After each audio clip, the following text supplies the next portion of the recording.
हे प्राचीन भारत के निरंतर बहती दिव्य परंपरा के साधकों, आज मैं आपको ले चलता हूं उस कथा में जिससे सुनने मात्र से मन के भीतर की अधर्म की धूल झड़ जाती है और आत्मा साक्षात भगवान विष्णु की कृपा को अनुभव करती है।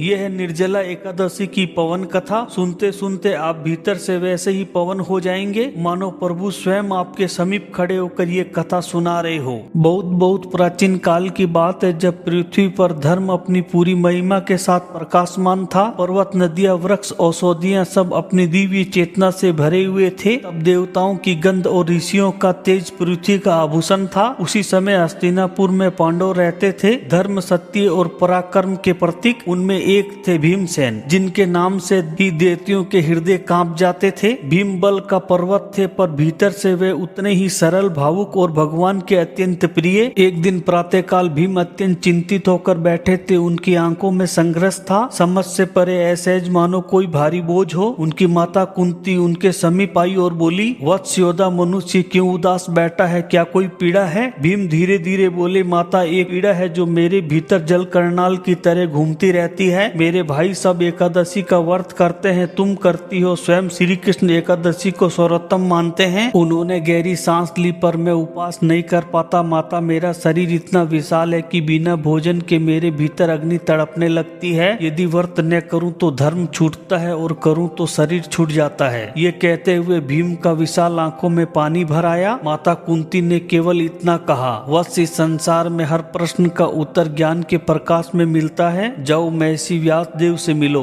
भीम महर्षि व्यास के आश्रम पहुँचे। सूर्य डूब रहा था, वातावरण धूप की सुगंध में डूबा हुआ था। आश्रम के चारों ओर वेद के स्वर मंद रूप से बह रहे थे। भीम ने महर्षि व्यास के चरण स्पर्श किए। गुरुदेव, मेरे मन में शंका है, मुझे धर्म चाहिए पर मेरा शरीर व्रत स्वीकार नहीं करता, कृपा करके मार्ग बताइए। महर्षि व्यास मुस्कुराए, उनकी आंखों में समूचे संसार का ज्ञान चमकता था। वे बोले, पुत्र भीम, सृष्टि में कोई कार्य ऐसा नहीं है जो असंभव हो। भगवान ने हर मनुष्य के लिए साधना का एक मार्ग बनाया है, तुम्हारे लिए भी। तुम्हें सभी एकादशियों का फल चाहिए पर उन्हें कर नहीं पाते। भीम ने सहमते हुए कहा, हाँ गुरुदेव। व्यास बोले, तुम सुनो भीमसेन, एक ऐसी एकादशी है जो अकेले ही वर्ष की 24 एकादशियों का फल देती है। ये एकादशी है निर्जला एकादशी। एक दिन यदि व्यक्ति केवल एक बार भगवान का स्मरण करते हुए निर्जला अर्थात एक बूंद जल भी ग्रहण न करते हुए व्रत रख ले तो उसे पूरे वर्ष की एकादशियों का फल प्राप्त हो जाता है। भीम स्तब्ध रह गए, उनके मन में जैसे दीप प्रज्वलित हो गया। वे बोले, गुरुदेव, इतना कठोर व्रत कर पाऊंगा? व्यास बोले, भीम, तुम वही हो जिसने राक्षसों को पराजित किया, जिसने पांडवों को वनवास में भोजन कराया, जिसकी भुजाओं में शस्त्र युद्ध जीते। क्या जल त्यागना तुम्हें रोक देगा? भीम ने व्यास के चरणों पर सिर रख दिया। गुरुदेव, मैं ये व्रत करूंगा। निर्जला एकादशी की पूर्व संध्या, रात्रि आदि बीत चुकी थी। पांचों पांडव अपने अपने पर्णों में निमग्न थे और भीम कुटिया के बाहर अकेले बैठे आकाश को देख रहे थे। पूर्णिमा गई थी पर चांद की शीतल रोशनी अभी भी आकाश में हल्की सफेद पट्टी की तरह फैली हुई थी। हवा ठंडी थी और दूर कहीं घनघोर जंगलों की गूंज सुनाई दे रही थी। भीम की आंखों में कोई भय नहीं था, बस एकाग्रता थी, निर्णय था और भगवान विष्णु के प्रति भक्ति थी। अगले दिन प्रातःकाल भीम स्नान कर निर्जला व्रत का संकल्प लेकर कुटिया के सामने खड़े हुए। सूर्य धीरे धीरे ऊपर चढ़ रहा था। जैसे जैसे बढ़ता गया भीम के शरीर में तपन बढ़ने लगी, पर उनका संकल्प अडिग था। भीम ध्यान में बैठे थे, उनकी आंखें मूंद गई और भीतर वे श्री कृष्ण का रूप देख रहे थे, स्वर्णीय, सौम्य और सर्वव्यापी। कुछ समय बाद शरीर में जल की कमी होने लगी, कंठ सूख गया, परंतु भीम ने केवल एक मंत्र का आश्रय लिया, ओम नमो भगवते वासुदेवाय। सूर्य की तपिश ने अपना रूप दिखाना प्रारंभ किया। भीम का शरीर विशाल था, ये साधारण मनुष्य का शरीर नहीं, अग्नि से तपकर बना हुआ पर्वत था। पर निर्जला व्रत की परीक्षा पर्वत जैसी थी। पसीना सूख गया, होठ फटने लगे, पर होठों पर सिर्फ एक ही शब्द था, नारायण नारायण नारायण। अब शरीर की शक्ति क्षीण हो चुकी थी, भुजाएं भारी, मस्तक हल्का और मन भीतर निर्धारित सीमा तक पहुंच चुका था। भीम स्वयं को संभाले खड़े थे, वे गिर सकते थे पर मन नहीं गिर सकता था। अचानक हल्की सी हवा चली, जंगल की पत्तियां झंझना उठी। भीम ने आंखें खोली, उनके सामने एक क्षण के लिए नीली नीली आभा से घिरा दिव्य रूप प्रकट हुआ, यही श्री कृष्ण थे।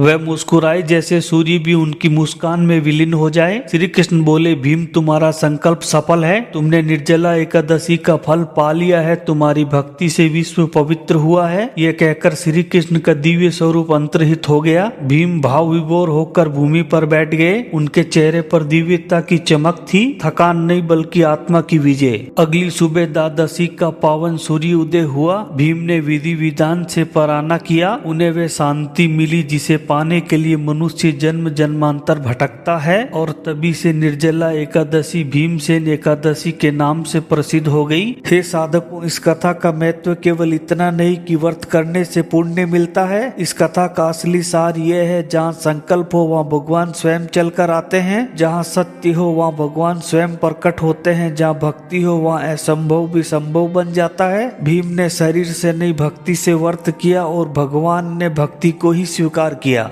यदि आप भी इस कथा को श्रद्धा से सुन रहे हैं तो समझिए आपके भीतर भी भीम की वही शक्ति है, वही दृढ़ता है, वही आत्मा है जो प्रकाश की ओर बढ़ना चाहती है। भगवान विष्णु आपके जीवन में धर्म का प्रकाश, शांति का मार्ग और साधना की दृढ़ता प्रदान करें। ओम नमो नारायणाय। ओम शांति शांति शांति।